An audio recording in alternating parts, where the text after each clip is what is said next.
If Jeremy Corbell is anything, he is one of the most consistent professionals associated with the global UAP issue. As a civilian, Corbell's accessed and been provided access to some of the most important pieces of disclosure.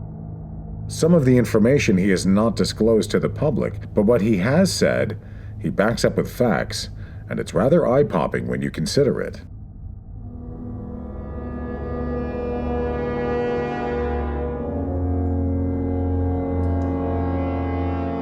Now, the fact that Corbell was the only civilian named during the initial congressional UAP hearings was no accident.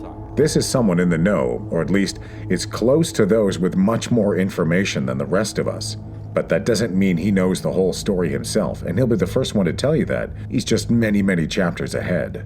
Corbell knows there are important pieces of good information the public doesn't know about yet that he does, and he understands the impact and implications if it's released irresponsibly. Regardless of how each person feels, this is going to be a monumental shift in our whole understanding of our existence when it comes to UAPs. So there needs to be patience. Even still, some uncomfortable truths have to be faced. Now, when it comes to the current climate of UAPs, specifically in places like the Middle East, well, the situation there couldn't be more alarming.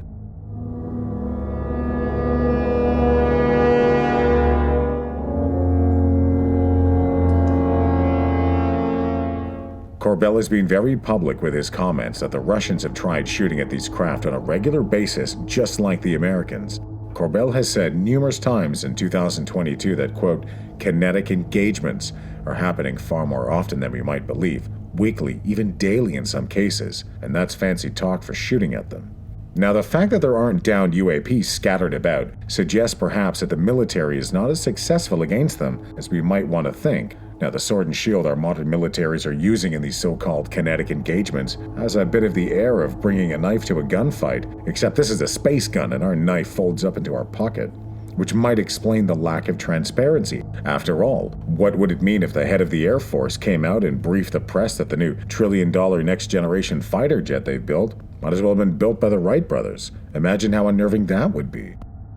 Speaking to Fox News, Corbell had said the U.S. Air Force fires on some UFOs, but not all. He said there didn't seem to be a clearly defined set of rules of engagement on how to deal with UAPs. Now, apparently that is a situation that is rapidly being addressed. Corbell says when it comes to the situation in places like the Middle East where there are troops and U.S. assets on the ground, standard procedure is to fire on anything that comes within 27 to 30 miles, and it's happening. It's just a fact, according to Corbell.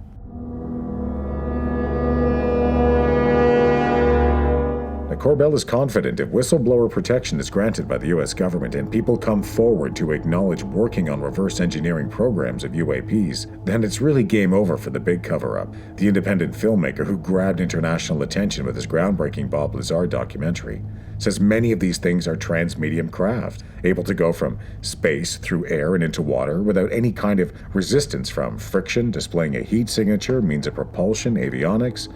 Now, how these things might operate could involve ideas like a bit of a zipper effect in front of the craft where it slides its way effortlessly through space and air and water devoid of all friction, or even bending or compressing the distance between the 2 points it's traveling between. Now, another might be the warp bubble it sits in, simply slides it around, for lack of a better term, using things like gravitational waves or magnetic propulsion, almost repelling the atmosphere and water pressing against it, allowing for frictionless movement. You know, the way these things perform are so far beyond our capabilities. These are things that folks like pilot Ryan Graves told me as well. This is someone who's an expert in state-of-the-art fighter jets, drone technology, artificial intelligence, and quantum mechanics, and someone who sits on the cutting edge of understanding the next generation of military hardware and technology. And when these people are stumped by what they're seeing, it tells you that no amount of research on Twitter will get you the answers that we're looking for. This goes far beyond what our understanding is, and we need to get to the bottom of it. Corbell is unwavering from speaking the plain and simple truth as he sees it.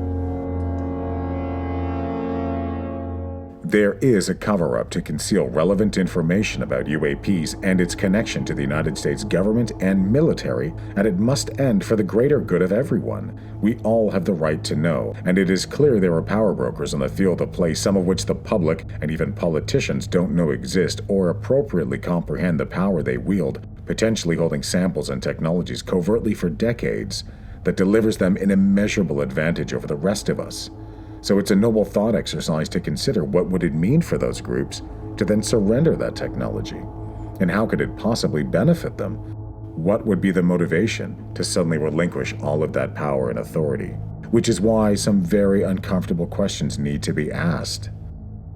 A protege of arguably the elder statesman of the entire UAP investigative journalism community, the unequaled George Knapp, it was not surprising to hear Corbell's rigorous pushback on all theories linked to UAPs. Rationally addressing the reality of what is happening today with UAPs is a priority, before going far and wide into the much, much bigger and complicated issue of from where they're coming from and why. Corbell is far too light on his feet to get cornered into any mainstream popularized theory as to what is happening or the latest trends on the internet. His well-defined and salient retort was always the same: data. Look at the data, and then discuss theories as far as our knowledge will take us.